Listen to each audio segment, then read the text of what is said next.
불확실한 시장에 맞설 차별화된 투자 전략 6월 27일 머니쇼 플러스 시작합니다. 오늘 국내 증시 양시장 보합권에서 출발하다가 장중한 때도 1% 넘게 하락하는 모습이었는데 조금은 낙폭을 줄여내면서 코스피가 3052, 코스닥 781선에서 마감이 됐네요.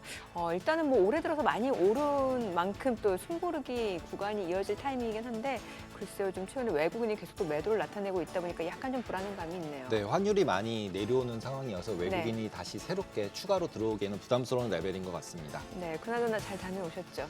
네, 조금 힘들었지만. 근데 유럽은 네. 진짜로 별로 안 좋더라고요. 경기가 안 좋은 것 같아요, 확실히. 그리고 오히려 터키나 이런 이머징 마켓들이 네. 오히려 더 좋아 보이는 그런 모습이었습니다. 국가별로 어떤 경기 차이가, 온도 차이가 네. 확실히 있나 보네요. 네, 그러해 보입니다. 네. 자, 지금 보시고 계신 머니쇼는 SBS BG과 유튜브에서 실시간 시청이 가능합니다. 더 많은 국내 주식 정보 받아보실 분들은 카카오톡 채널 머니랩 추가하시기 바랍니다. 증시 인사이트 출연자 모셔볼까요? 신한투자증권 황유현 팀장 모셨습니다. 어서 오세요. 네, 안녕하세요. 안녕하십니까. 처음 뵙겠습니다. 최근에 네. 국내 증시는 굉장히 강하고 네. 이제 미국 같은 경우는 약간 스태그플레이션 우려를 계속 얘기를 하고 있잖아요. 그래서 예. 어저께 나온 경기 지표들 같은 경우도 GDP는 나빠지고 맞습니다. 하락하고 네. 그다음에 오히려 경기 지표들, 물가 지표들은 네. 오히려 상승하고 이런 모습을 보여주고 있는데 진짜 스태그플레이션이 오는 거라고 봐야 될까요? 아직 경기 지표들만 놓고 봤을 때는 아직 스태그플레이션이 온다 안 온다라고 판단하기에는 아직은 좀 이른 것 같습니다. 말씀해 주셨던 것처럼 경제 지표가 지금 엇갈리고 있거든요. 그리고 실제로 이 부분이 반영된 거인지는 모르겠지만 미국의 사모펀드들도 약간 상승 베팅을 하지만 언제든지 상승 포지션을 좀 줄이려고 하는 그런 베팅들이 많이 늘어나 있는 상태입니다. 그러니까 어떻게 보면 지금 미국 시장도 M7들의 주가 어제 뭐 사상 최고치 근처까지 갔지만 지수는 그 상승률이 확실히 지난 뭐 올 초나 작년 말보다는 확실히 좀 줄어든 건 사실이죠.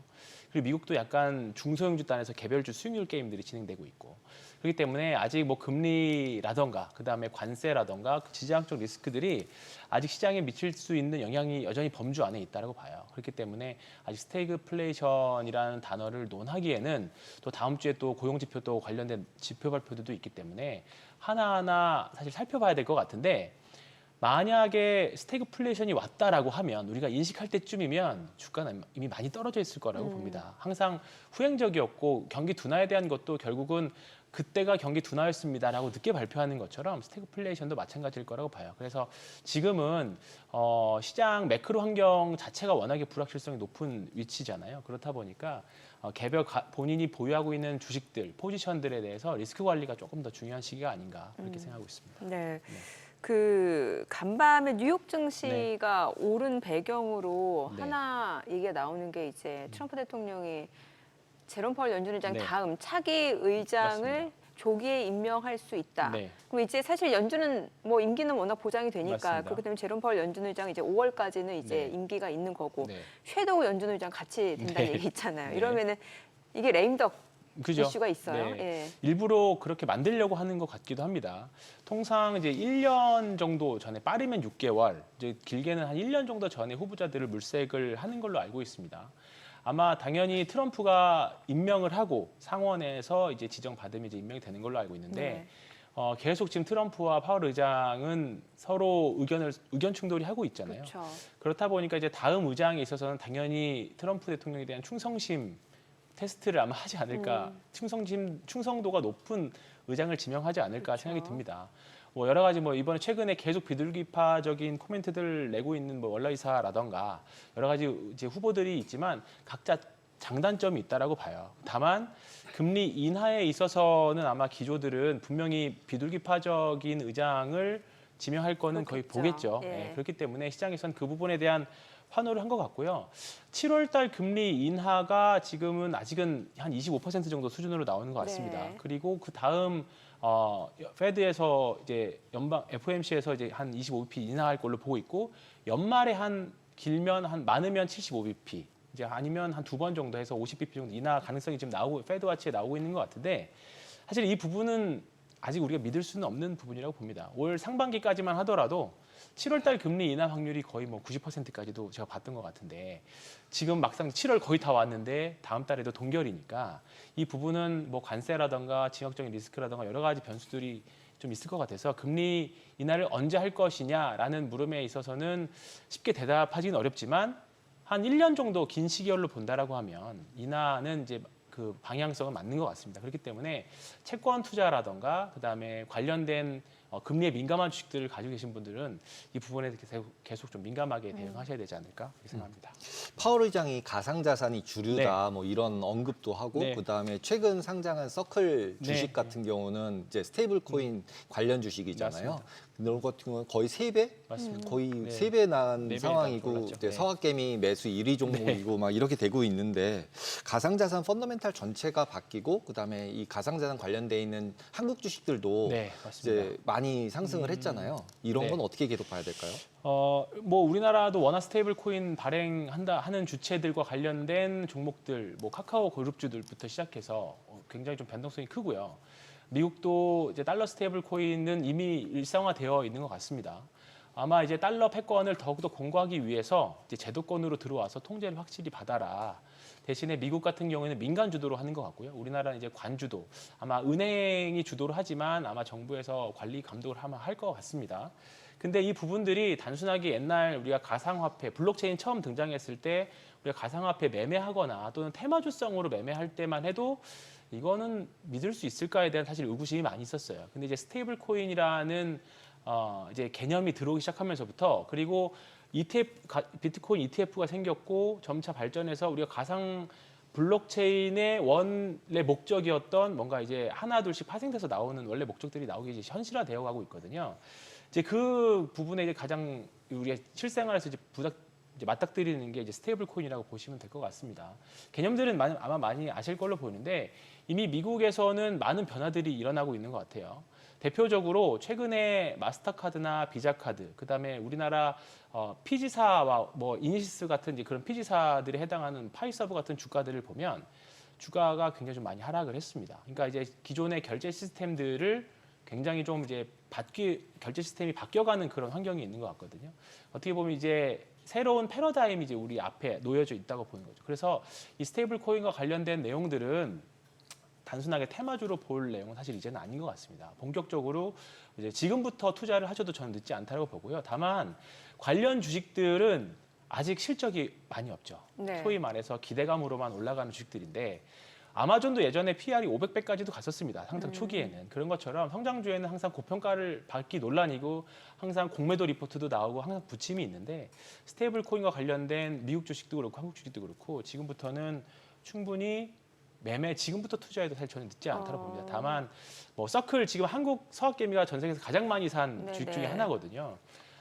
이제 관련된 뭐 코인베이스도 있고 우리나라의 카카오페이, 뭐 LG CNS 관련 주식들이 있지만 분명히 과일 양상은 맞는 것 같아요. 하지만 긴 호흡으로 봤을 때는 분명히 추가적인 상승 기회는 충분히 더 있을 거다. 그러면 반대로 피해보는 업종도 분명히 생겨나겠죠. 네네. 그래서 미국도 이제 이런 기존의 결제 업체들이 새롭게 다시 자기네들도 이런 가상화폐와 관련된 이런 이제 내용들을 이제 하려고 하는데 아직까지는 아마 산업이 확실하게 재편될 때까지는 각자 주식마다 변동성이 엄청 클 거라고 봅니다. 근데 다만 시대는 바뀌어가는 그 초입에 있다. 네. 그 정도까지는 말씀드려야 될 것 같습니다. 지금 네. 이제 그러면 스테이블 코인이든 네. 가상자산 관련주 투자도 괜찮은 시점이다라는 네. 말씀을 네. 주셨으면 분명 옥석 가리기는 필요할 것 맞습니다. 같은데 그럼 이제 관련주라고 하면 실제로 이제 그 앞서 서클 이제 네. USDC 네. 발행사가 되겠죠. 이런 쪽도 있을 수 있겠고 뭐 코인베이스 맞습니다. 쪽도 있을 수 있겠고 아니면 지금 말씀 주신 내용 보니까 뭐 결제사도 있을 수 맞습니다. 있겠고 그럼 구체적으로 연관이 진짜 있고 없고 차이가 있을 것 같거든요. 처음에는 이제 관련 주식, 뭔가 예를 들어서 소위 말해서 스테이블 코인과 연관된 네. 주식들이라고 하면 다 올라가는 흐름이 이제 5월 달에 나왔어요. 예. 근데 모든 테마주나 산업과 관련된 종목들의 특징들을 보면 처음에는 뭐뭐뭐 관련주래라고 해서 모두 다 올라가긴 합니다. 근데 다만 이제 한 분기 지나고 두 분기 지나면서 실적 발표할 때쯤이면 이제 본격적인 옥석가리기가 나오기 시작하죠. 실제로 예. 관련된 산업에서 사업을 하고 있는지, 그 네. 관련된 실적이 나오는지, 근데 거기가 이제 정말 진짜 시세가 나오는 거거든요. 네네. 가까운 사례로 우리가 전기차 사례 들 수 있어요. 그러니까 전기차가 처음에 주식시장에 등장했을 때가 제가 알기로 2011년, 12년 정도로 알고 있거든요. 근데 그때만 하더라도 2차 전지와 관련된 주식들이 전기차 사업한다라고 하면 다 우르르 올랐던 기억이 납니다. 근데 그리고 나서 한 7, 8년 흐르고 나서 본격적으로 SDI나 LG 에너지 솔루션이나 또 에코프로부터 시작해서 관련 주식들 새롭게 재편이 되면서 진짜 주도 주식들이 나왔었거든요. 아마 스테이블 코인 관련도 마찬가지라고 봅니다. 가장수에는 미국의 코인베이스처럼 이제 그 거래소 시스템이 아마 될 것 같은데 네. 아직 우리나라는 거래소 주식들이 상장돼 있지는 않고 비상장으로 돼 있거나 지분 갖고 있는 형태로 돼 있잖아요. 네. 그렇다 보니까 이제 관련 주식들을 보면 이미 많이 그럼 올라가져 뭐 있습니다. 창투사나. 네, 맞습니다. 근데 장외에서 두나무 같은 거래는 주식은 되긴 거래가 하죠. 많이 되고 네, 있고 네, 이미 네. 많이 맞습니다. 올랐더라고요. 많이 올랐습니다. 뭐 굉장히 하나투자증권도 마찬가지고. 네, 많이 올랐더라고요. 근데 그런 부분들 뭐 고려하긴 해야겠습니다만 이제 또 주식이라는 게 무조건 오르는 것도 아니고 분명히 또 조정이 나올 때가 있을 거기 때문에 분명히 주가가 또 떨어지면 이거 다 거품이었네. 뭐 또 약간 이것도 사기네 그런 말씀 또 하실 수 있는데 스테이블 코인 같은 경우에는 아직까지는 미국이 계속 US 달러의 패권을 가져가기 위해서는 반드시 필요합니다. 왜냐하면 1대1 매칭을 달러로 하게 돼 있잖아요. 네네. 그러면 지금 트럼프 행정부 같은 경우에는 어쨌든 국채의 새로운 수요자들이 필요한 양상인데 지금 작년에 미국 국채를 사줬던 주체들이 한국이나 독일보다 더 많은 규모를 지금 작년에 서클에서 사줬었거든요. 그렇기 때문에 이게 앞으로 한 2030년까지 한 5조 달러까지 늘어난다고 합니다. 그러면 앞으로 지금 트럼프 행정부가 계속 국채 발행을 하는 데 있어서 새롭게 받아줄 수 있는 수요처가 생긴 거기 때문에 아마 미국 정부에서는 더욱더 강력하게 스테이블 코인을 추진하지 않을까. 제도권으로 들어온 거고. 그래서 원화도 아마 이렇게 할 거고 아마 앵커님께서 이번에 여행 터키로 다녀오셨나 네. 봅니다. 근데 터키가 전 세계에서 스테이블 코인을 가장 많이 활성화하는 나라 중에 네, 하나입니다. 그런 것 같더라고요. 맞습니다. 공항에도 그 ATM 기가 코인 있고. 광고만 맞습니다. 쫙 깔려 있고 ATM기도 굉장히 많고 이래서 여기는 왜 이렇지 막 네. 이런 생각이 좀 들었었어요. 이제 그게 자국의 화폐가 불안정한 나라일수록 달러에 패깅되어 있는 이제 스테이블 코인을 더 쓰려고 하는 경향이 많이 있다라고 해요. 근데 아직 원화는 그 정도까지는 아니지만 이제 아마 이렇게 되면 달러 패권이 조금 더 가속화될 수 있는 환경을 더 만들어 가는 것 같습니다. 최근에 사실 달러화가 약세로 계속 가고 있잖아요. 이런 부분에 대한 수요 이제 뭐 어떻게 보면 방어 요소로 충분히 대체제가 될 수 있는 트럼프 행정부에서는 분명히 활용하지 않을까 그렇게 생각하고 있습니다. 그러면 그 터키에서는 USDT 많이 쓰는 거예요? 그런 것 같아요. 네. 그리고 ATM기에서 그냥 돌아가고 네. 그다음에 실제로 전 깜짝 놀란 게 공항 전체 광고를 다 BTC로 쫙 깔려 있어요. 거래소랑. 이래서 와 이거는 우리나라로 따지면 삼성전자 이런 거밖에 광고 안 하고 그렇죠. 있잖아요. 네네네. 그런데 거기에다 이제 거래소만 뜨고 있더라고요. 거기다 ATM기도 실제로 보이고 그래서 코인이 진짜? 그런데 실제로 제가 질문드리고 싶은 건 코인이라고 우리가 부르지만 네. 실제로 스테이블 코인은 코인이 아니지 않나요? 그렇죠. 네. 실제로는 그냥 어떻게 달러를 되면 사는 예전에 저희가 이제 누가 설명해 달라 그랬어요. 도토리다 막 이런 얘기를 네. 했었거든요. 그래서 이제 도토리처럼 그냥 쓸 때 결제하는 수단인 맞습니다. 거지. 네. 실제로 이건 코인이라고 보기보다는 그냥 아까 말씀하신 피지, 그러니까 네. 페이먼트 맞습니다. 게이트잖아요. 네. 그런 것처럼 그냥 결제하는 데 쓰이는 툴이지. 네. 얘는 코인이 아닌데 그 잡코인처럼 것도 아니고 솔직히 네. BTC도 비트코인도 네, 아니잖아요. 맞습니다. 얘는 아무것도 아니고 그냥 결제하는 툴인데 네. 이게 이렇게 가격이 막 올라가도 되는 건가요? 근데 그 스테이블 서클도 코인은 그렇고 서클이나 이런 것들이 요거를 이제 물장사에 비유를 많이 하는데 물장사. 물장사요? 네, 왜냐하면 사람들이 발행을 하고 쓰면 쓸수록 수수료를 계속 발생하기 때문에 사람들이 쓰기만 하면 우리가 이제 주식시장 좋으면 증권 주식들 올라가는 것과 같은 네, 개념이라고 네. 보시면 됩니다. 그래서 앞으로 투자자들은 계속 스테이블 코인을 구매를 해서 기존의 아마 금융 시스템을 계속 위협을 할 겁니다. 그리고 투자자들은 아마 암시장에 있는 자금들도 아마 스테이블로 많이들 올라올 거고 그렇게 되면 지금보다는 분명히 활성화되겠죠. 그렇게 되면 자연스럽게 수수료 이게 발행하는 주체가 수수료를 계속 가져가는 그 주체가 되기 때문에 실제로 말 그대로 이제 수익을 낼 수 있는 구조는 이미 만들어 놓은 것 같습니다. 그러면 이제 어저께부터 단기 네. 급등한 코스피가 이제 조정받기 시작했어요. 이제 오늘도 조정을 좀 받았잖아요. 네. 근데 이게 건전한 조정일까요? 아니면 네. 이제 고점을 찍은 건가요? 저는 매우 건전한 조정이라고 일단은 생각은 하고 있습니다. 어제 오늘 좀 외국인들이 좀 많이 팔고는 있습니다만 연간으로 여전히 10조 한 11조 정도 이상의 순매도입니다. 연간으로는 한 4월 달까지 한 15조 이상 순매도를 했다가 5월 달 이제 우리나라 대선 전후 이제 지나면서 5월 달, 6월 달에서 한 5조 정도 매수한 걸로 알고 있는데요. 어제 오늘에서 한 1조 정도 넘게 매수를 했죠. 근데 쉽게 말해서 외국인이 팔 물량이 많이 없어요. 네. 그러니까 외국인들이 어느 정도 사줘야 뭐 물량이 나와서 매도가 나와서 주가가 더 내려가고 그럴 텐데 외국인들이 팔 물량이 일단은 많이 없다 절대적으로. 그리고 외국인들 투자자들이 가장 좋아하는 게 이제 주주에 대한 강화 네. 부분들. 우리나라 항상 디스카운트 요인이었죠. 지금 상법 개정안 이제 다음 주에 또 봐야 될 것 같은데 이 부분하고 지정학적인 리스크. 새로운 정부에서 외국인 투자자들이 가장 우리나라 투자를 할 때 있어서 리스크 요인으로 지목됐던 두 가지 요소를 굉장히 좀 빠르게 진행하고 해소하기 위해서 빠르게 진행하고 있는 것 같아요. 그렇다 보니까 대선 전후로 해서 좀 빨리 올라왔고요. 어제 오늘의 매도는 사실 외부적인 악재가 별로 없었잖아요. 뭐 미국 시장도 안정적이었고 다른 아시아 증시도 안정적이었습니다. 근데 이제 우리나라만 좀 많이 빠졌던 거는 상반기에 워낙에 기관 주도로 많이 주가가 올라왔었고요. 그리고 외국인 투자자들도 최근에 많이 샀던 단기 급등에 대한 부담감도 많이 있을 거라고 보고 요즘에는 사실 많이 안 쓰는 단어인데 윈도우 드레싱, 그러니까 네. 반기말이기도 하고 분기말이기도 하고 월말이기도 합니다. 그렇다 보니까 이제 반기 인사도 있고 그렇게 되면 뭐 일부 기관에서는 아마 매니저 교체에 대한 것도 있고 그렇다 보니까 현금화해서 이어주려고 하는 그런 부분들에 대한 매도 수요도 분명히 있을 거라고 봅니다. 그래서 어제 오늘은 좀 약간 특수한 한국 특유의 좀 수급 상황이지 않았을까 생각합니다. 그래서 그렇다고 해서 원달러가 급등했느냐 그것도 아니잖아요. 그렇죠. 그렇다 보니까 지금은 어쨌든 US 자산들이 계속 빠져나오는 구간이라고 봐요. 전체 한 100조 달러에서 50조 달러 정도가 미국 자산인데 미국 주식인데 이제 거기서 일부만 나와더라도 한국 주식에는 굉장한 그 파급 효과가 있죠. 그래서 최근에 일본 주식하고 한국 주식이 굉장히 좀 수혜를 많이 보고 있는 상황입니다. 지금 사실 엔화가 전 세계에서 제일 세게 지금 올라가고는 있거든요.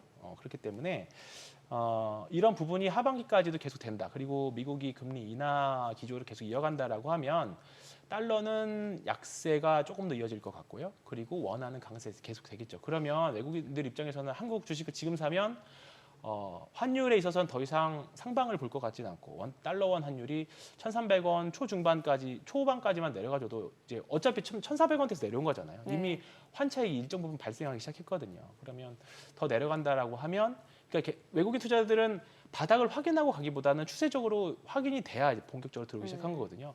실제로 외국인들은 1,400원대 중반에서 사기보다 왜냐하면 1,400원 중반에 샀으면 지금 한 100원 정도 떨어졌기 때문에 환차익이 100원이나 났네 이렇게 네, 할 수 네. 있지만 오히려 외국인들이 본격적으로 들어온 거는 1,400원이 깨졌을 때부터였거든요. 네, 네. 그리고 나서부터 1,350에서 지금 1,400원 사이에서 매수가 들어온 거기 때문에 이 정도 환율 때면 아마 외국인들도 안심하고 더 들어오지 않을까. 그래서 다음 주가 이제 하반기인데 다음 주부터는 본격적인 수익률 게임 되지 않을까 생각하고 있습니다. 그래서 코스피 올해 어느 정도까지 보시는 거예요?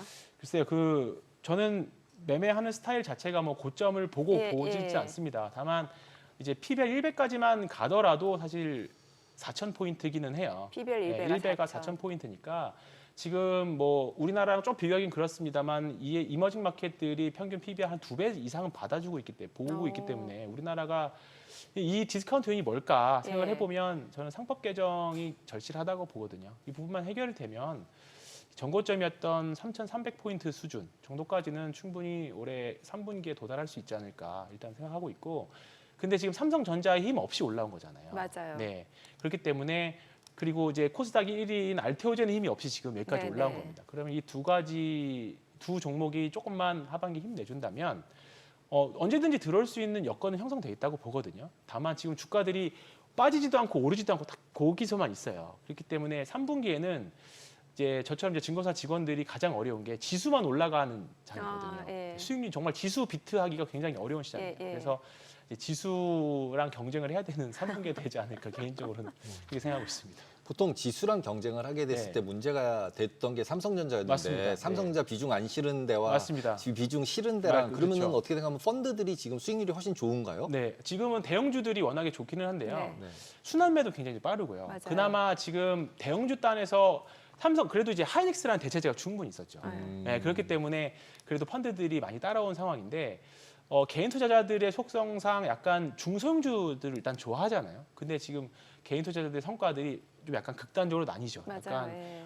그래도 상반기에 좋은 섹터에서 매매를 했다면 그래도 우수한 성과들을 많이 냈을 건데 그게 아니라 내려가는 주식에 계속 추가 매수를 했다면 쉽지 않은 지금 계좌 상태일 것 같습니다. 근데 아마 하반기 3분기에도 지금 좋았던 상반기 주도주들이 3분기에서 계속 이어갈 확률이 저는 매우 높다고 봐서 지금은 달리는 섹터, 그냥 소위 말해서 달리는 말이 올라타는 게 차라리 낫지 않을까. 달리는 말이 좀 쉴 때 올라타는 네, 거예요. 눌린 목에 살아. 눌림목 눌림목 사는 게 쉽지는 않지만 그게 차라리 현명한 전략인 것 같습니다. 그 달리는 말이라고 하면은 네. 지금은 오늘 보니까 이제 방산주 다시 또 달리는 네, 것 같고, 맞습니다. 네. 뭐 조선주도 그렇고 그렇죠. 이런 쪽인 거예요. 네, 그러니까 지금 말씀드렸던 방산, 조선, 네. 그 다음에 엔터, 화장품 이런 쪽들의 특징을 보면 일단은 멀티플이 굉장히 확장되는 가운데에서 수출까지도 잘 되는 업종들이거든요. 네. 대표적으로 방산 같은 경우에는 원래는 대표적인 내수주였었어요. 왜냐하면 주요 매출처가 대한민국 국방부였잖아요. 근데 이게 한 2, 3년 전부터 우리나라 무기들이 성능도 좋은데 가격까지 저렴하면서 수출이 많이 됐죠. 그러면 우리가 흔히 말하는 반도체 삼성전자가 해외 수출하는 것과 우리나라 무기 해외 수출하는 것과 똑같은 수출주인데 멀티플을 달리줄 이유가 없었던 거죠. 근데 거기다가 수출이 계속적으로 늘어나고 때마침 또 전쟁이 계속적으로 지정학적 리스크가 터지면서 흔히 말하는 내러티브적인 요소가 더 많이 가미가 됐죠. 그렇다 보니까 방산 주식들이 지금의 주도주가 됐다 이렇게 보시면 되고 조선도 마찬가지입니다. 네네. 조선도 과거에 2009년, 2010년도 조선주 열풍 때와는 경쟁자가 굉장히 많이 줄었죠. 네. 예, 일본이라는 경쟁자가 없는 상황이고 미국은 계속 중국을 계속 견제하려고 하는 상황에서 조선도 사실 대체제가 우리나라밖에 없는 상황. 엔터도 전 세계에서 K-팝, 그다음에 뭐 음식료, 화장품 이런 부분들이 전 세계에서 한국 외에는 관세 영향도 사실 별로 받지 않고 신수출주죠. 네, 그렇죠. 예. 그렇기 때문에 이 섹터들이 상반기에 굉장히 주도주였는데 이 메커니즘이 하반기에 과연 깨질까? 또는 이 섹터를 가지고 있는 사람들이 하반기에 과연 팔까라고 했을 때 여전히 수출은 계속 늘어나고 수출 지표 계속 잘 나오는데 주도주를 갖고 있는 사람들 입장에서는 팔 이유가 사실 별로 없죠. 끝까지 한번 가보자. 최소한 2분기 실적 발표하는 8월까지는 가보자라는 심리가 많이 있을 거라고 생각해서 그런 관점에서 보면 달리는 말이 계속 올라타야 되지 않을까. 그 방산주는 전쟁 다 끝나면 어떻게 되는 건가요? 저는 그래서 그게 리스크가 좀 이제 방산 주식들은 될 거라고 봤는데 이번에 또 나토에서 국방비 증액 얘기가 네. 나왔잖아요. 그러면서 사실 오늘 또 반등이 나오는 거고 그래서 좀 쉴 거라고 봤는데 아직까지는 계속 오늘 수급 들어오는 거 보니까 아직은 탄탄하지 않은 것 같습니다. 근데 요 가지 섹터에서 계속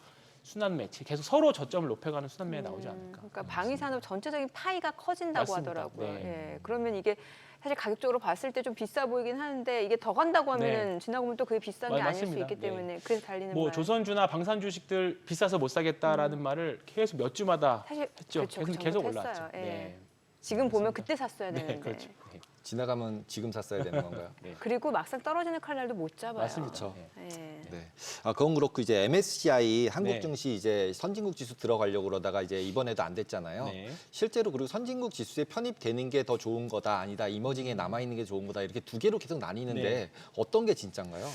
이 부분은 사실 저도 많이 좀 생각을 해봐야 될 것 같기는 해요. 그러니까 뭐 일단은 이번에 이게 탈락을 해서 주가가 외국인들이 팔았다라고 보기에는 그죠. 아직 우리나라 공매도도 그렇고 그다음에 아직 상법 개정안에 대한 부분들이 있기 때문에 사실 기대를 많이 안 했던 부분이었기 때문에 이거 편입지수 불발했다 그래서 외국인들이 팔았다라고 보기는 좀 힘들고요. 당연히 선진국 지수 편입되면 외국인들이 일정 부분 자금 들어오는 게 있어서 훨씬 더 좋긴 하겠습니다만. 근데 용꼬리라고. 그렇죠. 딱 그 비유 같습니다. 용의 꼬리냐 뱀의 뱀 머리냐. 머리냐. 예. 그거는 아마 그때 가서 결정 봐야 되지 않을까 싶습니다. 네. 아직까지는 근데 선진국 지수 가기는 가야겠죠. 중장기적으로는. 그래야 일단은 우리나라가 전 세계적으로 외국인들이 일정 부분 배정해주는 부분들 그리고 지금보다는 훨씬 더 높은 PR이나 PBR을 받을 수 있기 때문에 중장기적으로 그렇게 가야 된다고 생각하는데 개인적으로는 지금 종목장이 훨씬 더 좋은 것 같습니다. 지금은 이제 글로벌 자금 자체가 뭔가 비미국 또 네. 이머징 쪽으로 많이 들어오기 때문에 지금은 수급적으로 이게 네. 불발됐다고 해도 크게 네, 나쁠 저는 게 없는 것 별 같다는 크게 생각이 영향은 들거든요. 없다. 네, 이렇게 생각하고 있습니다. 네. 뭐 말씀하시려고 아니에요. 네. 그 엔비디아 네. 같은 경우 다시 또 신고가 네, 네. 갱신하면서 네, 네, 네. 실제로 시가총액 1등으로 넘어왔잖아요. 그리고 네. 이제 우리나라도 그렇고 반도체 관련 주식들 계속 올라가고 있고. 네. 근데 반도체 말고 나머지 부분 별로인 것 같은데 네. 최근에 보면 네. 반도체를 계속 홀드하는 게 맞을까요? 방산주 이런 거 말고 아까 반도체 말씀 별로 네네네. 없으셨어서. 저는 반도체는 결국은 지금 선택적으로 움직이고 있습니다. 분명히. 미국도 지금 엔비디아가 흐름이 좋긴 하고 시총 1위 다시 달성하긴 했습니다만 다른 세부 종목을 조금 반도체 안에서 좀 뜯어보면 지금 소프트웨어 쪽이 훨씬 더 좋은 상황이거든요. 대표적으로 팔란티어나 네. 브로드컴이 훨씬 더 지금 상승률은 더 잘 나오고 있는 예. 상황입니다. 그러니까 지금 결국은 HBM이 계속적으로 수요는 늘어나겠습니다만 서두에 말씀드렸던 US 자산에서 계속 달러를 매도하고 있는 자산이라고 생각을 한다면 미국 시장도 종목장이다. 그러면 우리나라도 아직까지는 하이닉스 뭐 그 수혜를 받아서 하이닉스가 최근에 좋긴 했습니다만 또 디램 가격도 올라서 근데 아직까지는 우리나라 반도체 소부장 보기에는 그러니까 이거는 선택의 영역인 것 같은데 어떤 섹터가 더 좋느냐, 어떤 게 더 매력적이냐. 케인지가 말했던 저는 투자 미인대 이론하고 거의 비슷하다고 봐요. 반도체 좋기는 한데 반도체가 성장성 대비해서 방산보다 좋아? 화장품보다 좋아? 이런 거 비교해 본다면 한정된 수급 안에서 비교 우위를 본다고 했을 때는 아직까지는 기존의 주도주들이 훨씬 더 좋다라는 거죠.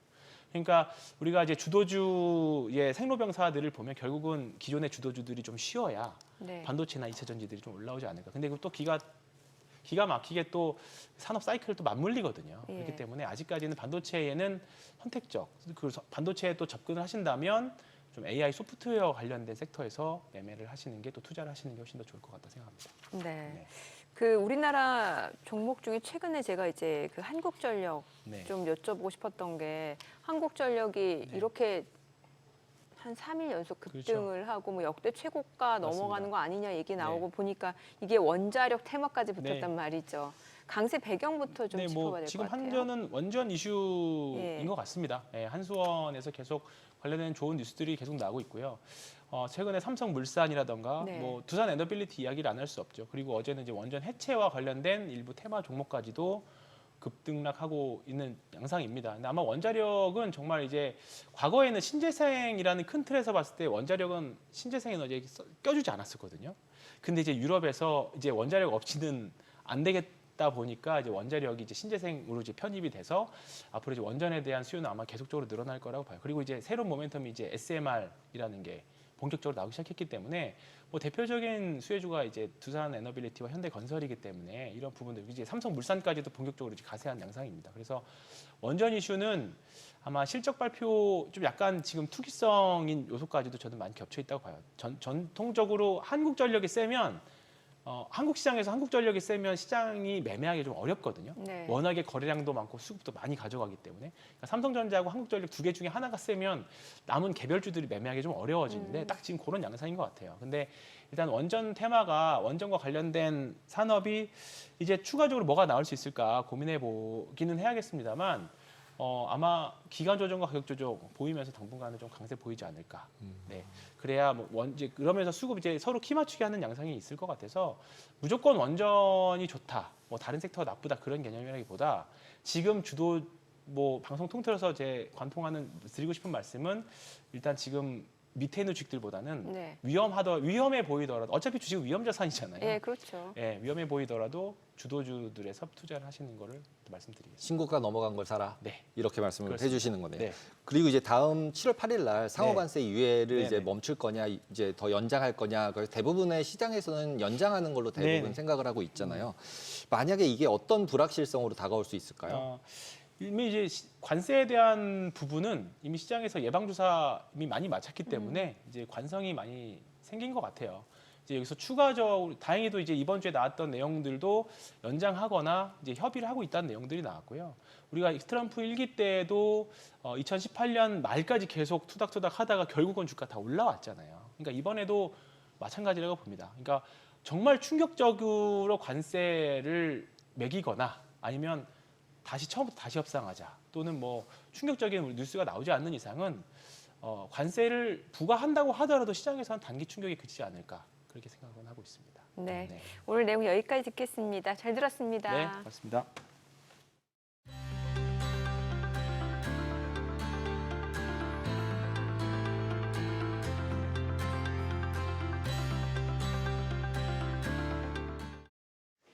오늘장 특징주부터 뉴욕 증시 리포트까지 정리해 드립니다. 먼저 오늘 우리 증시에서 가장 주목받은 섹터 혹은 테마부터 정리해 볼 텐데요. 원자력안전위원회가 한국 최초의 원자력 발전소인 고리 1호기 해체를 최종 승인했습니다. 한수원은 이번 승인을 바탕으로 12년에 걸쳐 고리 1호기를 단계적으로 해체하고 부지를 복원할 계획인데요. 업계에선 고리 1호기 해체를 계기로 우리나라도 약 500조 원 규모의 글로벌 원전 해체 시장에 진출할 수 있을 걸로 전망하고 있습니다. 이에 따라 일부 관련주들이 강세를 보였는데요. 먼저 위드텍은 장중 상한가를 기록하다가 상한폭을 조금 줄인 채 25% 넘게 뛰면서 12,020원에 마감했습니다. 비츠로테크도 오늘 12% 넘게 뛰었습니다. 종가는 9,600원입니다. 원일 TNI와 우리기술도 각각 5% 넘게 올랐고요. 오르비텍은 장 초반에 강하게 출발했지만 장 후반으로 가면서 상승폭을 조금 줄이다가 오후장 들어서 하락 전환했습니다. 5% 넘게 빠지면서 종가는 5,050원입니다. 국정기획위원회가 인구 태스크포스를 출범시키고 인구정책 전담 조직을 구성하는 방안을 추진합니다. 인구 태스크포스는 인구정책을 총괄할 인구부를 설립하는 방안부터 기존 저출산 고령사회위원회 기능을 강화하는 방안 등 모든 선택지를 검토할 걸로 알려졌습니다. 이 소식에 일부 관련 종목들이 올랐는데요. 먼저 오로라는 오늘 장중 상한가를 기록했고 그 상승폭을 거의 유지한 채 29.95% 오른 13,190원에 마감했습니다. 에로코스와 아가방 컴퍼니 모두 3% 넘게 뛰었고요. SAMG 엔터는 증권사에서 긍정적인 전망을 내놓기도 했지만 장 후반 들어서 하락 전환했습니다. 1.42% 빠지면서 9200원에 마감했습니다. 꿈비도 오후장 들어서 상승폭을 조금 줄이면서 오늘 0.49% 상승 마감했습니다. 종가는 8,200원입니다. 이어서 뉴욕 증시 종목에 대한 투자 의견 정리해드리겠습니다. 오늘은 글로벌 바이오 제약사 암젠과 증권거래 플랫폼 기업 로빈훗 마켓츠, 특수소재 전문 제조업체 ATI까지 세 가지 종목 살펴보겠습니다.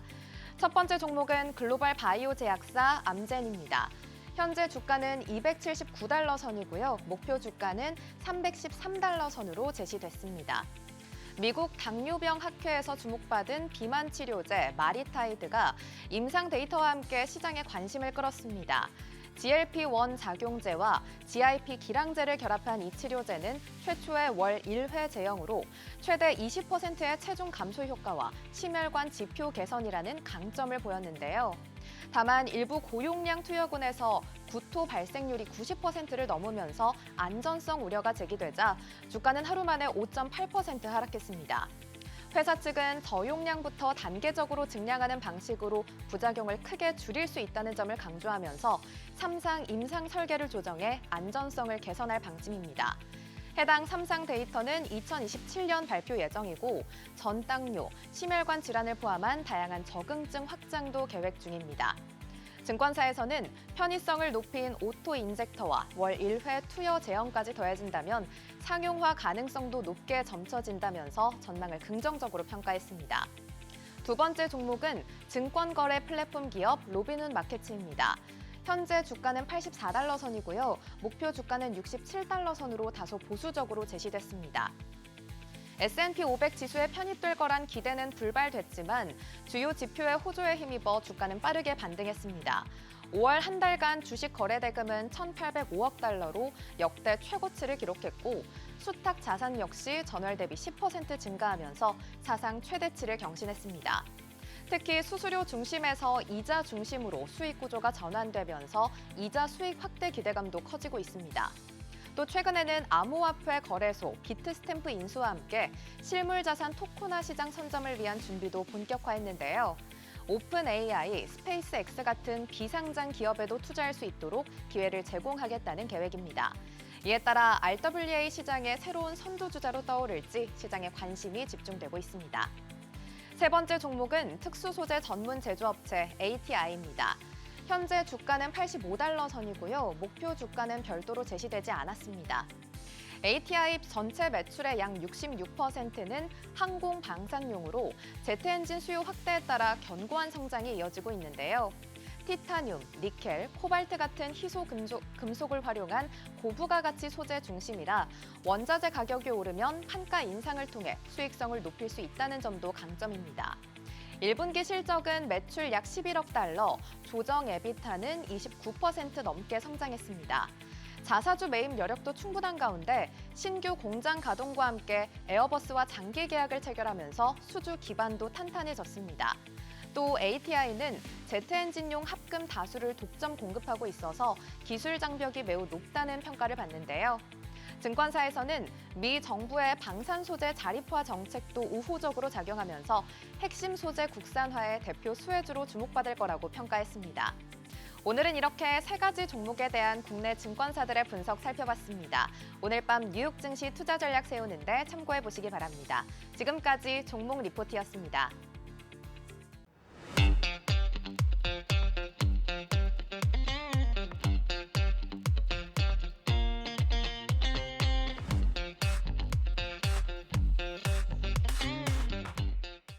엔비디아의 젠슨왕 CEO가 AI 다음은 로봇이라며 성장 기회에 주목한다고 발언했습니다. 그야말로 이제 AI를 넘어서 AGI로 AGI 구현을 위한 휴머노이드 로봇이 주목받고 있는데요. 어느 정도까지 기술이 성장했는지 짚어보겠습니다. 경희대 빅데이터 응용학과 이경정 교수 모셨습니다. 어서 오세요. 안녕하세요. 안녕하십니까.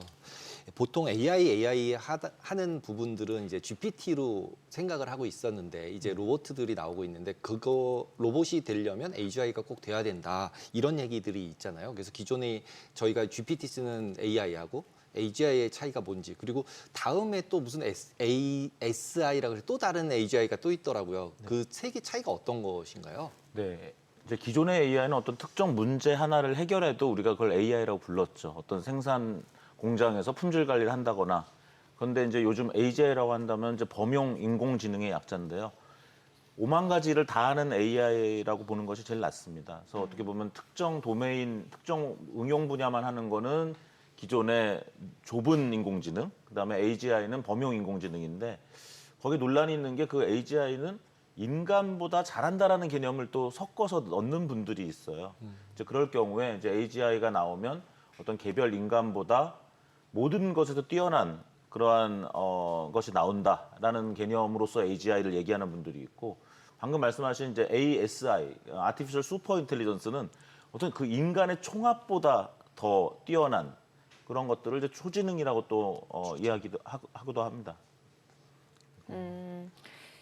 지금 이제 AI를 넘어서 AGI 구현 가능성에 대해서 뭐 갑론을봐 굉장히 뜨거운 상황인데 현재 AGI 구현 수준 어느 정도까지 왔다고 보면 될까요? 사실은 이제 AGI가 무엇이냐라는 그 개념이 예. 정확하게 정의되어 있지 않은데 예.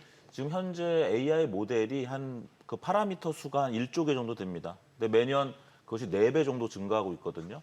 그러면 뭐 내년엔 4조, 후년에는 16조, 그다음에 그 다음에는 64조, 그다음에는 256조 이렇게 된다 그러면 한 3, 4년 후면은 인간의 파라미터 수가 100조에서 1000조 개이기 때문에 그 인간의 뇌보다 더 복잡한 어떤 AI 모델이 나올 수 있다. 그런 면에서 어떤 계량적으로 그때가 AGI다라고 또 얘기하는 분이 있는데 어떤 인간의 두뇌보다 파라미터 수가 많다고 해서 또 그 성능이 인간보다 꼭 앞설 것이냐라는 것에 대한 또 논란도 있기 때문에 이제 계량적으로 봤을 때 그렇고요.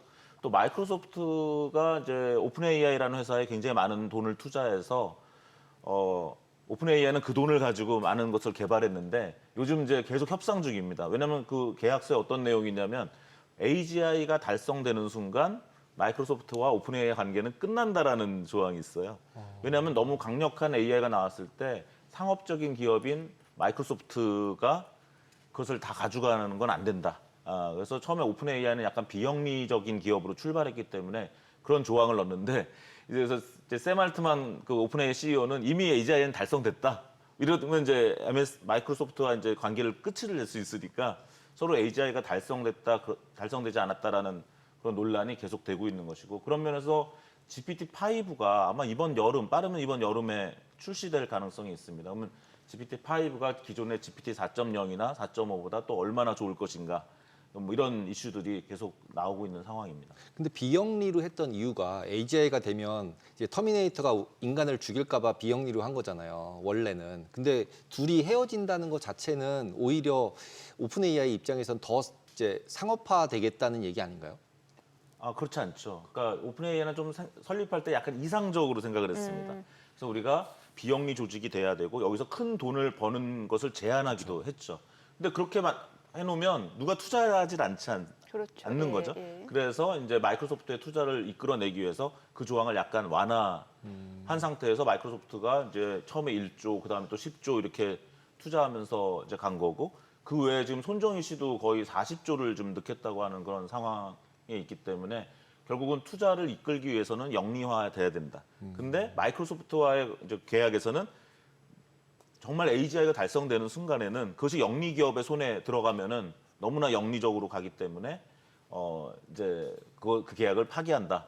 이제 그 둘은 헤어진다. 저절로 이제 그런 조항이 있었던 거죠. 그래서 오히려 비영리적인 다소 이상적인 그런 관점을 가지고 출발했는데 지금은 샘 알트만이 상당히 성숙해서 그런 또 너무 이상적인 그러한 비영리성 같은 것들은 이제 많이 완화된 상황입니다.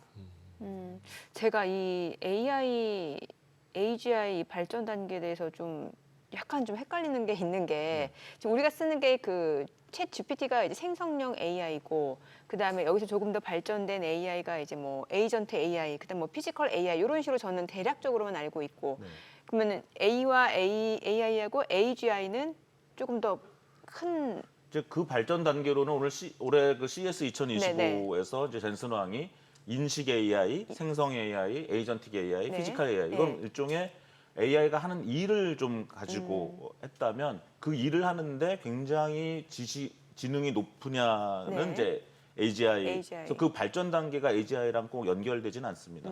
그런데 이제 젠슨 왕이 뭐라고 했냐면 로봇의 챗GPT 모먼트가 온다. 네. 챗GPT 순간이 온다. 네. 이건 무슨 얘기냐면 그동안은 어떤 휴머노이드를 만들어도 얘가 말을 잘 못 알아들어서 우리가 일을 많이 못 시켰는데 챗GPT가 좀 너무 말을 잘하기 때문에 이제는 이제 인간과 로봇이 말로 대화하면 얘는 그 말을 알아듣고 또 적절한 행동을 할 수 있기 때문에 요즘은 이제 그런 피지컬 AI, 휴머노이드 이런 것들을 네. 많이 기대하고 있는 상황입니다. 거기에서 AGI가 꼭 전제돼야 된다는 거예요. 그렇지는 않습니다. 그렇지는 않은 거죠. 그렇죠. 우리가 만약 네. 너무 똑똑해도 오히려 무섭겠죠. 예. 집에 있는 어떤 로봇이 적당하게 나보다 안 똑똑하면서 내가 시키는 일만 잘 충실하게 한다면 더 좋은 것이죠. 사실은 그래서 AGI가 꼭 어떤 전제되진 않는데 네. 마치 이상향 같은 겁니다. 뭐 고도를 기다리며의 고도 같은 거예요. 그러니까 서로 정의도 제대로 안 된 상태에서 예.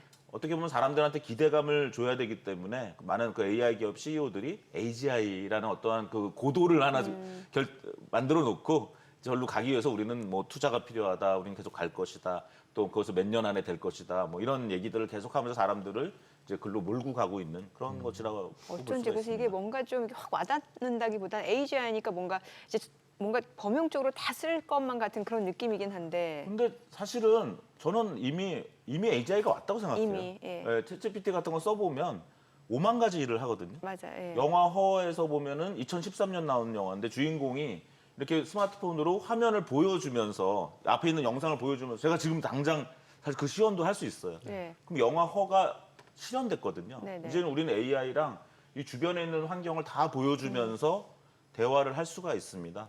그래서 저는 이미 AGI가 거의 왔다. 그래서 최근에 이제 샘 알트만이 어떤 자기 블로그에다 글을 썼는데 영어로 얘기하면 젠틀 싱귤러리티라는 제목의 글을 썼습니다. 우리말로 하면 온화한 특이점이다.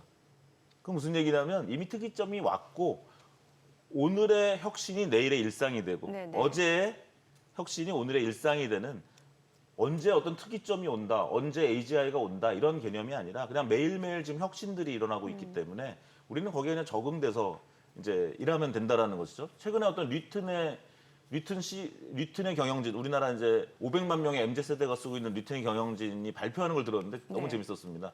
우리는 보통 기성세대들은 AI라는 것이 어떤 생산성의 도구고 혁신의 도구다라고 생각하는데 지금 MZ세대들은 그냥 일상으로 받아들이고 있다는 거예요. 진짜 AGI네요, 그러면. 네, 그래서 그냥 마치 틱톡하고 뭐 네. 인스타그램하고 하듯이 AI를 뭔가 대단하고 뭐 일반 인공지능이 범용 인공지능이 나타나고 특이점이 나타나고 초지능이 나타나고 이렇게 기성세대들은 뭔가 과거와 미래를 대비하면서 생각하는데 그냥 MZ세대들은 그냥 이런 기능이 나왔네. 그럼 오늘 하루하루에 그냥 일상으로 받아들인다는 거죠. 그래서 오히려 저는 그 주장에 상당히 충격을 받았는데 이제는 우리가 자꾸 너무 그 뭐 AGI가 언제 올 것이냐, 특이점이 언제 올 것이냐 이렇게 얘기하는 것보다는 이미 AGI가 왔고 네. 예, 일상적으로 우리가 그 온화한 특이점이 왔다라는 샘 알트만의 주장처럼 그냥 하루하루 어떤 변화가 왔는지를 그냥 받아들이면서 하루하루를 나를 향상시키는 게 더 중요하다고 생각을 하는 편입니다. 지금 이제 보통 G가 이제 범용이잖아요. 네. 그러면 이제 범용이란 뜻은 인간의 수준이랑 유사할 수밖에 없잖아요. 기본적으로. 근데 이제 초인공지능이란 얘기는 인간을 뛰어넘으려고 하는 거고, 그러면 기존의 범용까지는 이미 왔다라고 지금 교수님 말씀하신 것처럼 생각할 수 있는데, 만약에 범용이 돼야만 실제 로봇이나 이런 게 움직일 수 있잖아요. 얘가 따르게 움직이면 안 되니까 여러 가지 상황들이 발생했을 때, 그래서 보통 이제 로봇이랑 AGI를 자꾸 엮는 것 같고, 그 다음에 만약에 이 AGI가 더 발전해서 인간보다 너무 똑똑해지면, 아까 이제 백조개라고 말씀하셨는데 모든 인간이 이제 백조개를 쓰고 있지 않잖아요. 천재는 백조개를 쓰고 좀 이제 공부 못하는 사람은 좀 조금 쓰고 이러면서 다르게 하는 것처럼 이제 머신들도 다르게 움직일 것 같고, 이런 상황에서 이제 현재는 AGI가 돼야만 그래서 이제 로봇이 될 수 있다 이렇게 얘기하는 사람이 되게 많은데, 그 부분은 어떻게 생각하세요? 아까 말씀드린 것처럼 AGI가 로봇의 전제는 사실 아니다라고 말씀을 드리고 싶고, 그 다음에 메타 AI의 얀누쿤 같은 과학자는 나는 지금도 이미 나보다 더 똑똑한 사람들과 일하고 있다. 그래서 앞으로 AI가 우리 개별 인간보다 똑똑해진다 하더라도 아무 문제가 없다라는 또 입장을 밝히고 있습니다. 정말 똑똑한 사람들은 자기보다 더 똑똑한 사람들을 관리하면서 살고 있는 것이 현재 현실이기 때문에 어떤 AI가 똑똑해지는 것을 두려워할 필요 없다라는 또 의견도 있고, 아직은 상당히 그 아주 최고 수준의 과학자들끼리도 조금 그 합의가 안 된 개념이기도 합니다. 그래서 그걸 어떻게 규명하려고 하는 것보다는 아까 말씀드린 것처럼 그냥 일상으로 받아들이는 게 좋고, 지금 AGI 수준에 나와 있는 AI 서비스를 오히려 잘 쓰는 게 더 중요하다라고 저는 보고 있습니다. 지금 이제 휴머노이드 로봇에 대한 기대감도 상당한 것 같은데 어떤가요? 지금 국가별로 봤을 때 지금 뭐 미국은 뭐 테슬라 옵티머스도 있고, 뭐 한국의 이제 예. 휴머노이드 수준은 한 뭐 유치원이라면 지금 중국은 한 대학생, 네. 미국은 고등학생, 이렇게 미국이 고등학생이에요? 네, 그렇게 보고 있습니다. 왜냐하면 올해 초까지만 해도 이제 중국은 구동하는 로봇은 잘 되지만 머리가 좀 안 좋다라고 우리가 좀 안심을 했어요. 근데 1월 말에 딥시크가 나오면서 중국의 AI가 이제 머리도 좋다라고 됐고요. 그동안 로봇이라고 하면 어떤 개별 교수의 실험실이나 어떤 아주 잘 짜여진 곳에서 영상을 만들어서 그거를 이렇게 영상을 공개하는 수준이었죠. 하지만 중국은 어떻게 됐습니까? 4월 19일 날 로봇 해프 마라톤 대회를 열어서 제가 직접 갔었거든요. 그래서 한 20개 이상의 로봇들이 나왔는데 그중에서 6개의 로봇이 그 완주를 했고, 그중에 1등한 로봇은 2시간 40분 정도의 완주를 했는데 배터리를 한 2번 교체했고요. 3등한 로봇은 전혀 배터리 교체 없이 21km를 달렸습니다. 그럼 과연 한국에 그런 회사가 있을까요? 미국의 어떤 회사도 아마 이번에 중국의 북경 해프 마라톤 대회를 완주할 로봇은 없었을 것 같아요. 그러니까 중국 사람들은 유튜브에서 그냥 보여지는 그런 동영상, 지금 많은 우리가 보고 있는 로봇 영상들은 대부분 막 2배속, 3배속 한 거고요. 실수한 거는 다 자르고 그렇게 한 겁니다. 근데 중국의 자신감은 뭐냐면 마치 그 1936년 베를린 올림픽에서 독일의 어떤 국력을 보여준 것처럼 그냥 전체 중국 국민들이 보는데 CCTV에서 생방송했거든요.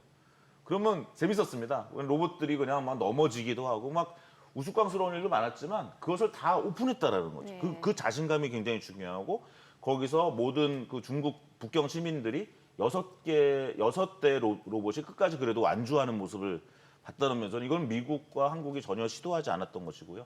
8월 15일에는 또 로봇 올림픽 대회를 또 중국 북경에서 엽니다. 그 다음에 최근에는 또 경찰 엑스포를 그 북경에서 열었는데 대부분 로봇이 들어간, 이제 경찰력도 로봇이 들어간다는 거예요. 그래서 어떻게 보면 우리가 그동안 이렇게 짜여진 공간에서, 깔끔한 공간에서의 로봇을 시연하는 정도의 수준이라면 이제 중국은 아예 바깥에 나와가지고 모든 사람들이 보는 데서 넘어지든 일어서든 이렇게 하는 형태로 가고 있는 거고요.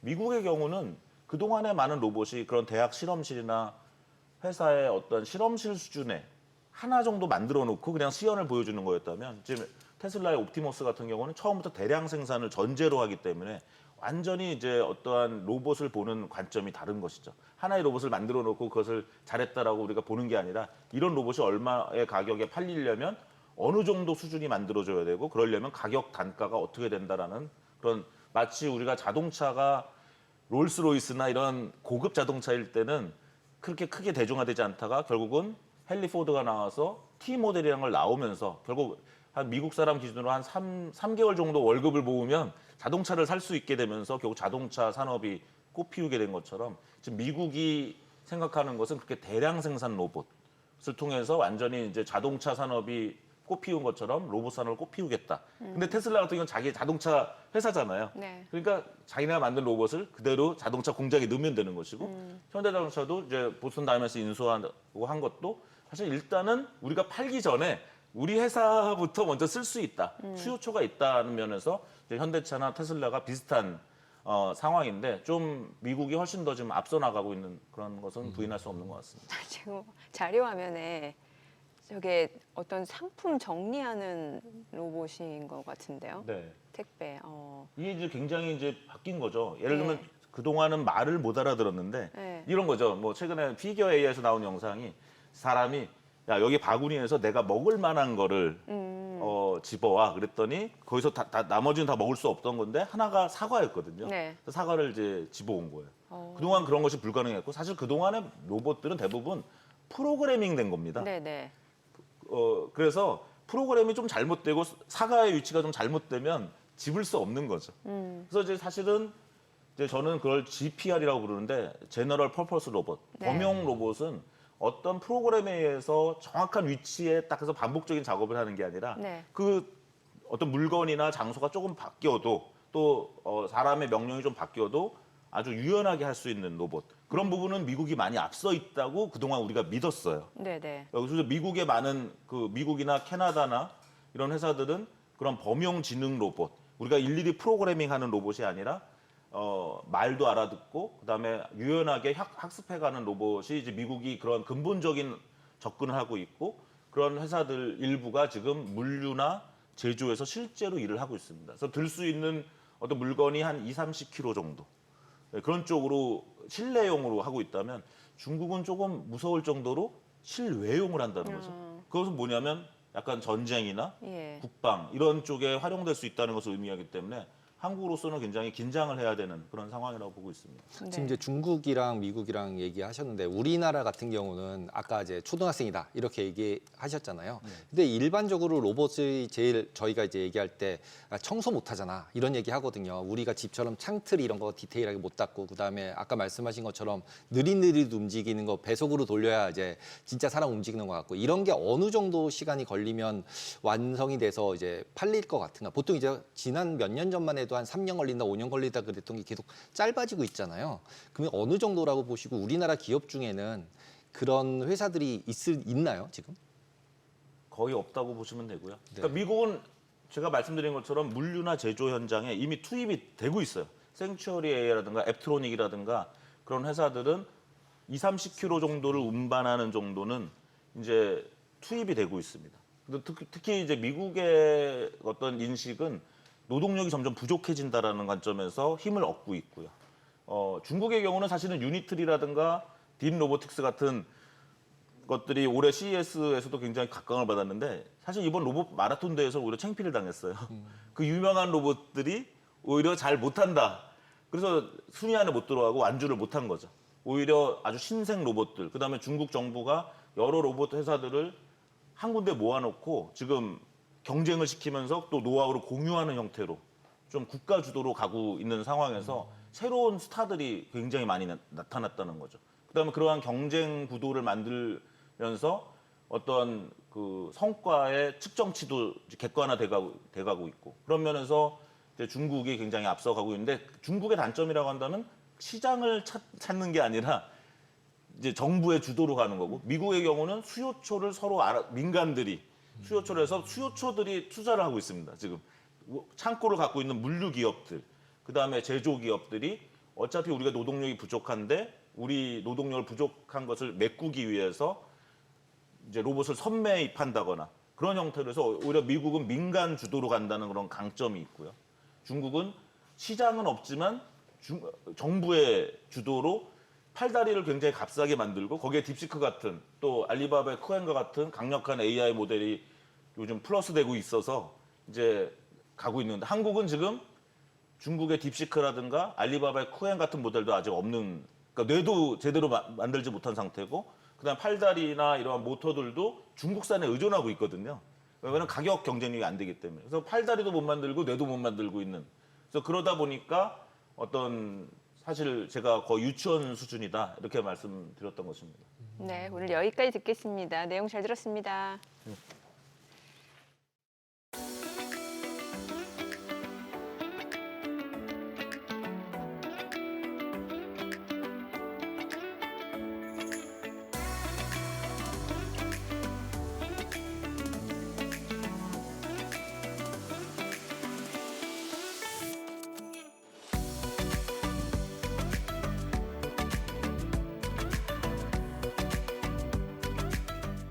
과거 미국의 한 미술품 경매에서 피카소가 그린 초상화가 1,830억 원에 낙찰된 적이 있습니다.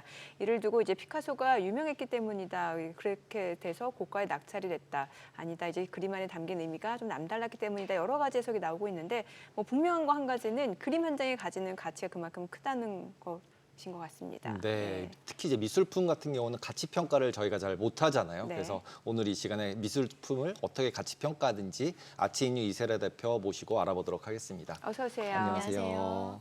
지금 저희가 이제 가격 어떻게 결정되는 거냐 이런 걸 이제 네. 사전에 얘기를 했는데 네. 그 한 장의 그림의 가치를 매기는 방법이 네. 어떤 게 있나요? 네, 정말 다양한 요소들이 이 미술품의 가격에는 영향을 끼치는데요.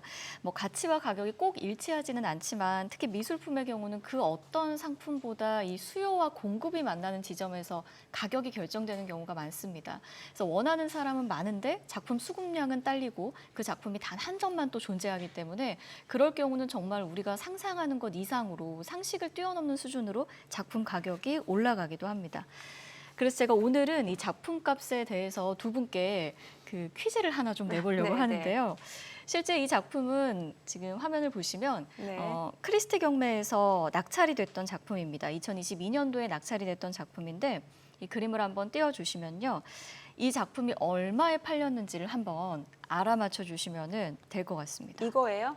핑크팬도 말씀하시는 핑크 거예요? 사자, 네, 핑크 맞습니다. 사자, 네. 사자 표범 맞죠? 네, 핑크팬더처럼 생긴 네. 사자. 시장에서 굉장히 인기가 있는 이거. 작품입니다. 음, 네. 이거 얼마에 낙찰됐을지. 얼마일까? 네, 자유롭게 한번 알아맞혀 주시면 됩니다. 아, 근데 범위가 너무 왜냐면 저희가 오프닝에서 네. 피카소가 지금 얼마예요? 1,300, 네. 1,830억 원이라고 했으니까 이거 힌트를 좀 드리면 네. 젊은 작가니까 생존 작가이기도 하고 좀 생존- 낮춰볼까요? 아, 생존 작가, 그래도 젊은 작가. 크리스티인데요. 그렇죠. 네, 네. 자료가 크리스티니까 일단 크리스티에 갈 만한 작가니까 네. 그래도 뭐 몇십억은 하지 않았을까요? 아, 몇십억. 네. 어느 정도? 지금 안에 감독님이 27억. 27억. 이거를 퀴즈를 내면은 그 평소에 가지고 계셨던 그 돈의 어떤 이 그릇을 저희가 또 알 수가 있습니다. 그러면 강승 앵커님은 네. 네, 아까 말씀드린 전 한 몇십억 아, 정도. 몇십억 정도. 저는 어떻게 할까? 한 150억? 150억. 아, 또 가치라 그러니까 아, 이렇게 또 아니, 아니요, 세게. 그냥. 아니, 어마어마하게 세게 어차피 불러주셨는데. 제가 살 게 아니니까. 맞습니다. 네. 이 작품은 2022년도 5월 크리스티 경매에서 낙찰이 됐던 작품인데요. 홍콩 달러로 315만 달러, 그러니까 우리나라 돈으로는 지금 환율로는 한 5억 5천 정도에 우와. 낙찰이 됐습니다. 어. 근데 저거를 딱 보시면 5억 5천 정도 하겠는데? 라는 생각이 드세요? 잘 어떠신가요? 모르겠어요, 사실. 아이가 좀 그린 그림 같기도 하고. 네. 저 캐서린 번하드라는 분이 네. 어떤 분이냐에 따라 가격이 달라질 것 아, 같은데. 그렇죠. 이제 작가의 명성 이런 것도 너무 중요하고 아마 지금도 전시를 하고 있는지 모르겠는데 한국에서도 얼마 전에 또 예술의 전당에서 전시를 했던 그런 작가인데요. 제가 왜 이거를 여쭤보냐면, 그러니까 미술품의 가격이라는 거는 지금 우리가 딱 봤을 때는 어떤 분들은 이럴 거예요. 5억 5천이라고 했지만 5만 5천 원 주고도 안 산 거다라는 사람도 있을 거란 아니면 말이죠. 나도 저렇게 그릴 수 있다. 그렇죠. 예. 예, 이 말씀을 정말 많이 하실 거고, 예. 그러니까 미술품의 가격이라는 거는 우리가 뭔가 상식적이고 이성적인 어떤 차원에서 결정이 된다거나 짐작 가능하다거나 이런 어떤 상품은 아니라는 거죠. 그러니까 어떤 상품이 기성 상품이 있다라고 하면 원가 계산하고 뭐 유통비 떼고 마케팅비 떼고 그 다음에 이익을 계산해서 뭐 가격을 결정한다면 미술품은 그런 차원이 아니라는 거죠. 예, 그래서 애초에 뭔가 미술품의 가격을 뭔가 대하실 때 이게 상식적인 차원에서 이성적인 차원에서 우리가 납득 가능한 수준에서 작품 가격이 결정됐을 거다라는 생각을 버리시는 것이 미술 시장과 작품 가격을 이해하는 가장 좀 빠른 방법이 될 수도 있습니다. 그래도 이제 액자값이랑 유화값이랑 중요하죠. 이렇게 네. 그림이 커지면 생각보다 많이 들더라고요. 맞습니다. 그래서 예. 원가는 있을 것 같은데. 맞습니다. 그러니까 뭐 작품의 크기나 혹은 작품의 재료나 이런 것들을 고려해서 물론 작품이 가격이 일차적으로 결정이 되기도 합니다. 근데 그거는 어떻게 보면 가장 말씀드린 것처럼 일차적인 어떤 작품 가격을 결정하는 요소들이고 이제 어느 정도 작가가 시장에서 인지도를 얻고 인기가 높아지기 시작하면 크기가 작아도 또 작품 컨디션이 조금 떨어져도 그 작가의 명성만으로도 원하는 사람이 많아지면 얼마든지 기하급수적으로 올라갈 수가 있는 것이죠. 지금 보니까 가격 결정 요소들이 저렇게 나와 있네요. 네, 맞습니다. 예. 예. 이런 여러 가지 요소들이 또 있습니다. 프로비넌스라고 해서 저것도 굉장히 중요한데 네. 일종의 그러니까 주민등록 작품의 주민등록 어떤 초본 같은 거라고 생각하시면 돼요. 아. 예, 그동안의 어떤 주소 이력이 다 나와 있는 누가 소유했는지도 되게 중요하네요. 예, 굉장히 예. 중요한 역할이고 저런 네. 누가 증명해줘요? 우리나라와 좀 외국이 좀 다른데요. 우리나라 경매 같은 경우는 프로비넌스를 공식 홈페이지에 다 공개를 하고 있지는 않아요. 근데 크리스티나 소더비나 이런 유명 어떤 경매 회사들은 프로비넌스를 다 투명하게 공개를 하고 있습니다. 어떤 기관에서 소장을 했고 어떤 개인이 소장을 했고 이런 것들. 그러니까 저런 소장 이력만으로도 진품을 판가름하는 그 요소가 되기도 하기 때문에 굉장히 중요한 요소라고 할 수가 족보인 있습니다. 거네요, 족보. 그렇죠. 강아지 이렇게 혈통 족보 나오는 것처럼. 네, 작품의 족보라고 할 수가 있죠. 어. 네. 오늘 소개해 주실 작품 중에 지금 최근 2년 사이 가치가 3배나 네. 오른 게 있다는데 궁금해지는데요. 맞습니다. 예. 방금 우리가 초반에 봤던 그 노란색 바탕의 그 작품인데요. 앞서 먼저 봤던. 네, 예. 맞습니다. 아모아코 보아포라고 해서 우리가 뭐 요즘 시장에서 뭐 핫한 작가들을 한번 조사하다 보면 이 작가와 또 반드시 만나실 수밖에 없을 텐데 가나 출신의 아프리카 작가이고요. 2021년, 2022년 그 전 세계 미술 시장 호황이 됐을 때 많은 스타 작가들이 탄생을 했어요. 이 보아포도 그 중에 한 명인데 이 사람 작품의 특징은 뭐 크게 세 가지입니다. 저렇게 흑인 초상화를 주로 그리고요. 두 번째는 뛰어난 패션과 뭐 튀는 색감을 보여주고 마지막은 붓이 아니라 핑거 페인팅을 해가지고 질감이 굉장히 좀 거친 그런 특징을 가지고 있어요. 이 세 가지 특징을 가지고 있는데 이 작가 작품 중에 저 오렌지 셔츠라는 작품이 있습니다. 2020년도 크리스티 뉴욕 경매에 첫 출품이 됐고 2년 뒤에 상하이 크리스티 경매에 다시 재출품이 되는데요. 2020년의 낙찰가보다 약 3배 정도가 오른 우리나라 지금 환율로 따지면 9억 4천 정도의 낙찰이 됐어요. 그래서 이 경매가 있기 몇 달 전에 이미 뭐 보아포의 핸즈업이라는 작품이 한화 약 한 46억 원 정도의 거래가 되면서 보아포 시장의 또 최고가를 경신하기도 했었거든요. 네. 그럼 왜 이렇게 그 한 2년, 3년이 안 되는 짧은 기간 동안 왜 이렇게 작품 가격이 확 뛰었냐. 네. 여기에는 또 여러 요소가 있는데 일단 당시 트렌드의 영향을 좀 무시할 수가 없었습니다. 그러니까 백인 중심의 어떤 그 미술사 혹은 미술의 주제에서 벗어나서 흑인 피규레이션이 주목받기를 시작했고 다양성이라는 게 이제 사회적 키워드뿐만이 아니라 미술계의 키워드가 되기 시작한 거예요. 그래서 흑인에 주목하는 보아포의 작품이 인기가 막 있기 시작했고 소셜 미디어의 힘도 무시를 못한다는 거를 보아포라는 작가를 통해서 볼 수 있는 게 예전에는 갤러리가 작가를 발굴해서 키우고 네. 뭐 이런 구조가 거의 유일했다면 요즘은 소셜미디어를 통해서 작가 스스로가 성장하기도 하거든요. 보아포가 좀 그런 케이스인데 물론 이제 보아포 같은 경우는 2018년 이전까지만 해도 거의 무명에 가까웠는데 똑같은 아프리카계 미국인 작가가 보아포의 작업을 우연히 이 작가는 이미 시장에서 어느 정도 자리를 잡고 있었던 케일리 마인디라는 작가였는데 보아포의 작업을 우연히 SNS에서 보아포의 SNS를 보고 너무 좋은 거예요. 그래서 본인이 그 거래를 하고 본인이 알고 지내는 나름 인기가 있었던 그 갤러리에 인지도가 있는 갤러리에 보아포를 소개를 합니다. 그래서 거의 무명에 가까웠던 보아포가 그 갤러리에서 그 개인전을 열게 되고 이틀 만에 뭐 완판이 되고 뭐 이런 일들이 막 일어나요. 그러면서 일약 정말 이머징 아티스트가 되는 거죠. 그런 어떤 일들 여러 가지 요인들이 겹쳐지면서 보아포 작업이 짧은 시간 안에 아주 배로 급상승을 하게 됩니다.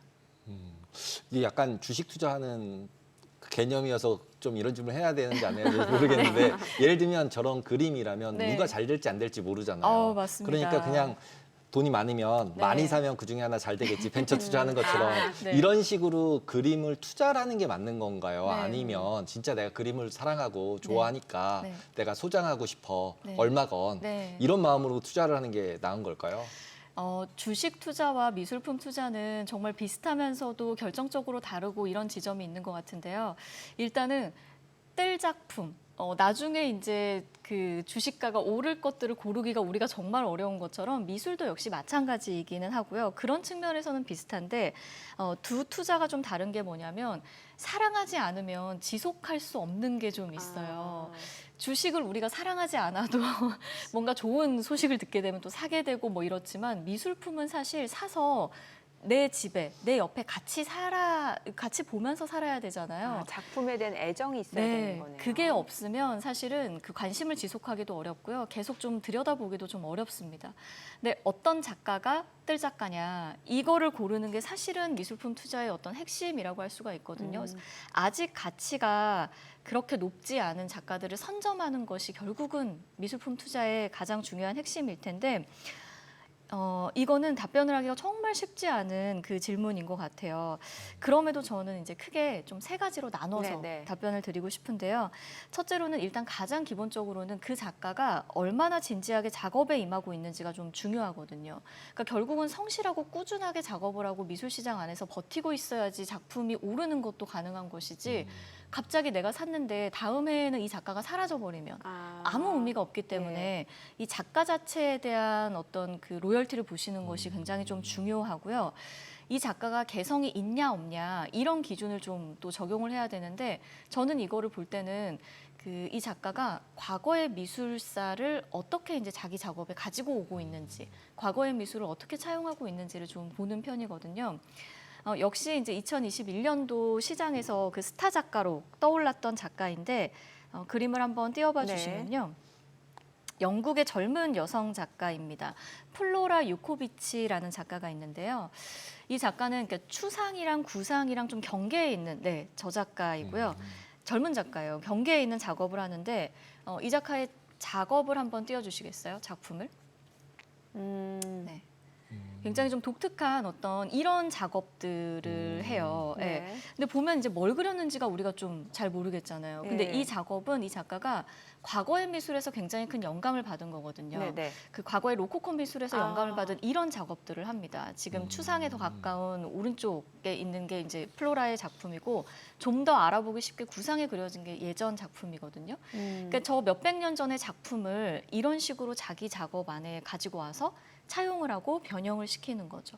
그러니까 굉장히 진지하게 과거의 미술을 탐구하고 있다라는 것을 우리가 좀 알 수가 있습니다. 잘은 모르지만 예전 그 인상주의 그 느낌하고 좀 비슷해요. 예, 맞습니다. 뭔가 예. 빛을 또 활용한 그런 예. 그림을 또 플로라도 그리기도 합니다. 예. 근데 이런 식으로 약간의 카피라면 카피잖아요. 예, 차용을 그러니까 또 하는 차용해서 것이죠. 어떻게 예. 변형을 하는 건데 네. 이런 거는 되게 AI가 너무 잘할 것 같아가지고 그다음에 이걸 프린팅을 정말 잘하는 기술이 나오면 네. 이런 그림을 이렇게 AI가 그리어서 네, 네. 좀 이렇게 말을 좀 잘 바꾸면 네. 이런 것도 이 정도는 그릴 수 있지 않을까요? 그렇죠. 실제로 방금 또 그 전에 AI 아이템을 해가지고 실제로 AI로 작업을 하는 현대미술 작가들도 상당히 있고요. 근데 그렇다고 해서 그 사람들의 작품이 뭔가 이제 가치가 뭐 평가절하되거나 그러냐라고 하면 생각보다 우리 생각에는 그럴 것 같지만 그렇지 않습니다. 그러니까 하나의 도구로 우리가 인정을 이제 미술계에서도 해서 어쨌든 결국은 프롬프터를 입력하고 그 결과물을 도출해내는 것은 작가이기 때문에 그렇죠. 작가를 떠나서 존재할 수 없는 것이 또 AI 미술이기도 하거든요. 그래서 저거는 이제 AI 미술은 아니지만 저런 식으로 이제 과거의 미술을 차용하는 것이 플로라의 개성인 것이고 여기서 이제 또 하나 중요한 것은 이런 거죠. 그 개성이 시장에서 원하는 개성이냐가 중요합니다. 개성 있는 작가는 사실 많거든요. 네. 잘 그리는 작가도 많고. 근데 그게 시장에서 원하느냐 원치 않느냐 이거를 보셔야 되는 것이고 그러면 그걸 어떻게 보냐라고 하면은 굉장히 많은 그 글로벌 아트 마켓 그 리포트들이 있습니다. 네. 그거 이제 조금만 품을 들여보시면은 뭐 아트넷부터 해서 아트프라이스, 우리나라 같은 경우는 예술경영지원센터 이런 것들을 쭉 보시면요. 너무나 친절하고 상세하게 실제로 미술 시장을 움직이고 돈을 쓰는 사람들, 그러니까 컬렉터들이 최근 6개월 사이 혹은 최근 1년 사이에 어떤 작가의 작품을 샀고 어떤 그게 추상이냐 구상이냐 여성 작가냐 남성 작가냐 다 구분을 해서 설문조사를 해놓은 것들이 매 분기마다 리포트가 올라와요. 그런 것들을 좀 꾸준하게 보시면은 시장의 어떤 흐름들을 좀 읽으실 수가 있습니다. 근데 작가들이 자기의 풍이 이미 정해져 있잖아요. 네, 그렇죠. 그러면은 네. 이제 어떤 작가는 잘 팔리는 트렌드에 맞춰진 분들은 네. 이제 어떻게 수입도 좀 생기고 계속 아트를 하실 수 있겠지만 네. 그거에 아닌 거를 쭉 하고 계신 네. 이제 아티스트 분들은 팔리지도 않고 맞습니다. 뭐 이럴 텐데 네. 그건 어쩔 수 없는 현실인가요? 그냥 받아들여야 되나요? 그런 아티스트 분들은? 그래서 우리에게는 그 컬렉터의 역할이 상당히 좀 중요한 것 같습니다. 과거에도 그랬잖아요. 맞습니다. 예. 후원자의 예. 역할, 컬렉터의 역할, 이제 이런 것들이 굉장히 좀 중요하고요. 이 컬렉터는 뭐 단순하게 작가가 작업을 지속할 수 있게 해준다. 이것도 단순한 건 아니지만 그러니까 중요한 역할을 하지만 결정적으로 작품 가격에도 영향을 미치거든요.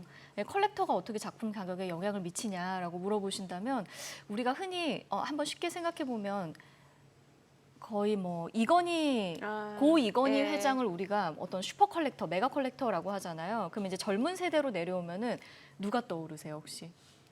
젊은 세대요. 일단은 방시혁? BTS의 RM이 또 엄청난 컬렉터이잖아요. 음. 그 RM이 어떤 젊은 작가를 픽했다, 어떤 젊은 작가를 소장했다라는 것만으로도 그 작가가 시장에서 인지도가 확 생기는 경우가 그렇겠네요. 있습니다. 그러네요. 작품 가격이 또 뛰고. 예. 예. 그래서 컬렉터의 역할이 이제 굉장히 중요한 것이죠. 여러 가지 가격 결정 요소가 있네요. 맞습니다. 네, 오늘 내용 잘 들었습니다. 네, 고맙습니다. 감사합니다. 오늘 국내 증시 양시장 좀 쉬어가는 모습이었고 다만 지금 전반적으로 매크로 환경 자체는 좀 유동성 장세라고 하잖아요. 네, 그래서 맞습니다. 뭐 쉬어간 이후 다음 주에는 다시 한번 또 한 주 쉬고 왔더니 예. 이제는 1% 이상 안 움직이네요, 시장이. 예전에는 그렇죠. 한 1% 움직이면 안 움직이는 것 같았는데 네네. 2주 전만 해도 네. 변동성이 많이 죽은 시장 같습니다. 네, 그래서 어느 정도 추세적으로는 좀 상승 흐름이 좀 계속해서 이어지는 분위기인 것 같네요. 네, 그렇습니다. 네, 저희 방송 중에 전해드린 내용과 관련해서 더 다양한 정보 원하시는 분들은 카카오톡 채널에서 머니를 검색하셔서 친구 추가하시기 바랍니다. 그리고 모든 투자 판단의 책임은 투자자분들께 있다는 점도 다시 한번 알려드립니다. 머니씨 오늘 여기까지입니다. 여러분의 모든 경제 SBS 비지가 함께하겠습니다. 저희는 다음 주 월요일 오후 3시 30분에 찾아뵙겠습니다. 고맙습니다.